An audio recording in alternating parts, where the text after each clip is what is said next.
Another useful feature which Trellis built into the Moore Giles theme is variant-specific media galleries. As you can see here, all of the images that are displayed within the product detail page media gallery correspond to the selected camel variant.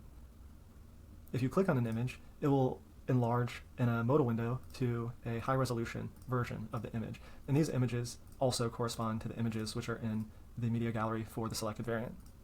If you change the selected variant, all of the media gallery images update to reflect that variant.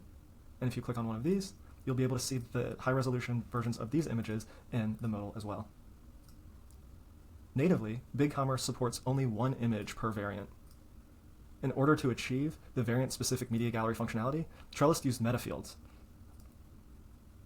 As you can see here, there's an additional images meta field set for the variant, which contains a JSON structure which defines each of the additional images that should be displayed, along with alt tags so that these images can be accessible.